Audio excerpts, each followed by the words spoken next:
메이크업에 대한 고민이 있다면 더보기란에 구글 폼 링크를 올려둘 테니까 거기에다가 메이크업 고민을 자유롭게 작성해 주시면 감사하겠습니다. 감사합니다.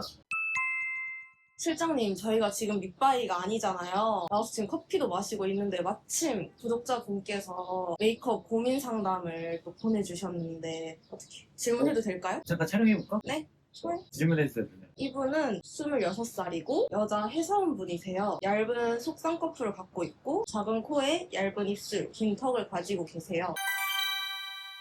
네, 첫 번째 질문은 시간이 지나면 피부 메이크업이 몽글몽글하게 뭉치고 지워진다는 게 고민이시래요. 이게 메이크업을 우리가 습관적으로 파운데이션이 됐던 피부 메이크업을 할 때 컨실러도 됐던 양을 많이 쓰는 습관들을 가지고 계신 분들이 많더라고요. 근데 그렇게 되면은 지금 같은 문제가 생기거든. 고민을 해결하신다면 더하기보다는 좀 빼기에 집중하시고 얇게 밀착시켜준다고 생각하고 부족하면 더 바른다라고 생각하시면 지저분해질 확률을 좀 낮출 수 있고, 일단 건조하면은 피부가 지저분해질 수 있으니까 스킨케어에서 보습을 조금 더 잘해주시면 좋을 것 같고, 또 하나는 화장은 마법이 아니기 때문에 아침에 깔끔하게 완성했던 그 화장이 하루 종일 가진 않는다. 그래서 중간에 지저분해진 부분이 있으면은 닦아내고 빈 부분이 있으면 채워주고, 수정 메이크업은 전문가인 나도 그렇고 자기도 수정 메이크업 하잖아. 수시로 거울을 보고 수정 메이크업 하시는 거를 받아들이셔야 한다라고 말씀드리고 싶습니다.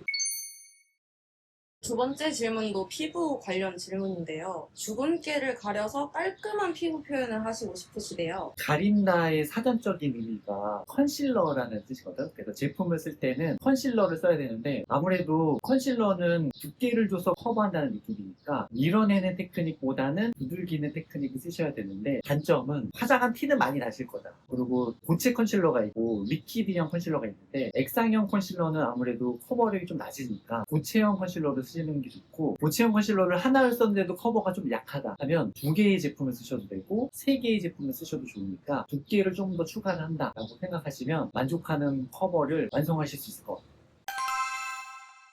다음은 눈썹 문신 잔흔 때문에 눈썹이 이쁘게 그려지지 않으신데요. 이게 어려운 부분이긴 하지. 아무리 반영구라고 하지만 처음에는 예쁜데 나머지는 색깔이 남았을 때 지저분해 보일 수 있는데, 커버를 또 해서 메이크업을 해야 되는 수고로움이 있죠. 근데 눈썹의 잔흔을 정리하실 때는 컨실러를 좀 사용을 하셔야 된다. 근데 액상 형식의 컨실러는 커버력이 좀 낮으니까 고체형 컨실러를 활용하시는 거를 추천드립니다. 다음은 무쌍 같은 속성이라서 섀도우를 조금만 진하게 해도 촌스럽고 뭉쳐 보이신대요. 일단 색깔을 썼을 때 촌스럽다라는 것은 색깔의 선택에서의 문제가 있을 수 있어요. 혹시 좀 채도가 높은 컬러라든지 보기에 예쁜 컬러를 썼을 때 촌스럽다는 느낌이 들 수 있으니까 색깔을 한번 바꿔보시는 거 추천드리고, 그 다음에 색깔은 보여지는 범위를 조절할 수 있으니까 보여지는 면을 작게 하지는 않으셨는지 혹은 넓게 하지 않으셨는지 체크를 해보시고, 눈을 떴을 때의 범위를 조금 바꿔보시는 거를 추천드립니다. 그리고 가장 중요한 것은 그 쓰시는 색깔이 어떤 색깔인지를 한 번 더 생각을 해보셔야 돼요. 색깔이 촌스러운 색깔이지 않는지, 고급스러운 색깔은 그럼 무엇인지. 그래서 문제를 해결하실 때는 색깔을 바꿔보는 것을 먼저 추천을 드립니다.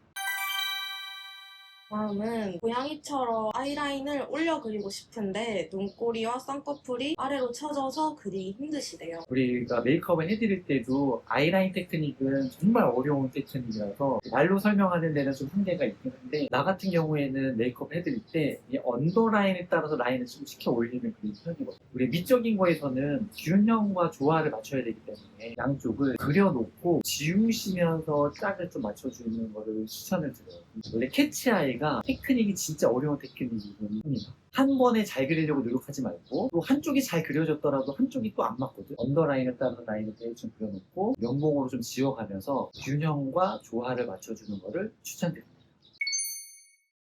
다음은 속눈썹에 관한 질문인데요. 속쌍꺼풀이어서 마스카라를 해도 금방 처진대요. 속눈썹은 커브가 예쁜 건데, 금방 처지시는 분들은 뷰러 테크닉을 조금 더 연습을 많이 하셔야 되고, 뷰러가 사실 초보자분들이 쓰시기는 어렵긴 하거든. 그래서 히팅 뷰러라는 최첨단 기술이 또 있습니다.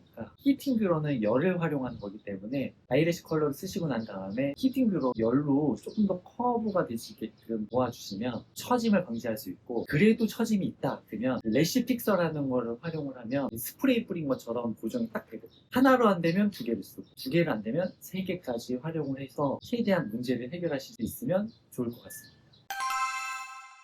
다음은 컨투어링에 대한 고민인데요. 턱을 덜 길어 보이게 쉐이딩을 하고 싶은데 얼굴 자체는 슬림한 편이라서 쉐딩을 잘못하면 아파 보이신데요. 쉐이딩을 잘못하면 아까구나. 얼굴이 조금 약간 긴 형이시면 섀도우를 써도 위아래로 좀 커팅을 했을 때 얼굴형이 좀 작아지는 거니까 이 위아래로 얼굴에 쉐이딩을 써주시는 걸 추천드리고, 쉐이딩 브라운을 썼을 때 너무 앞에까지 오면은 조금 아파 보일 수 있으니까 앞면과 옆면을 봤을 때 옆면에서만 활용하실 수 있게 터치를 해주시는 것을 추천드립니다. 다음은 치크 고민인데요. 얼굴이 긴 편이라서 어느 부위에 치크를 발라야 될지 모르시겠대요. 이마에서부터 아래턱이라고 기준했을 때 얼굴이 더 길어 보이지 않으려면 약간 평행하게 치크를 하는 게 좋은데, 이렇게 튀어나온 부분을 앞광대라고 하고 여기를 뒷광대라고 했을 때 광대뼈가 약간 사선이긴 한데 얼굴이 길어 보이지 않으려면 가로선으로 치크를 해주시는 게 좋고, 앞면과 옆면을 이렇게 나눴을 때 옆면에서 가로 치크를 해주는 걸 추천드립니다. 마지막 질문인데요. 입술이 얇아서 오버립을 하고 싶은데 립라인 뚜렷해서 이거 어떻게 해야 될지 모르시겠다고. 입술 라인이 좀 뚜렷하면 오버립을 하기가 좀 어려울 수 있어요. 컨실러로 진한 립 라인을 커버한 상태에서 안쪽에서부터 진하게 바르고 컬러를 점점 그라데이션 할 때 자기 립 라인을 체크한 상태에서 오버립을 하더라도 너무 많은 오버립보다는 자기 립 라인에서 살짝 더 넘어가는 오버립을 해주시는 걸 추천드립니다. 안 그러면 예쁘려고 하는 게 오버립인데 부담스러울 수 있으니까 컨실러로 정리하시고 살짝의 경계선만 넘어가시는 걸 추천드립니다. 오늘 질문은 이렇게 끝이 났습니다. 답이 됐을지 모르겠네요. 메이크업에 대한 고민이 있다면 더보기란에 구글 폼 링크를 올려둘 테니까 거기에다가 메이크업 고민을 자유롭게 작성해 주시면 감사하겠습니다. 감사합니다.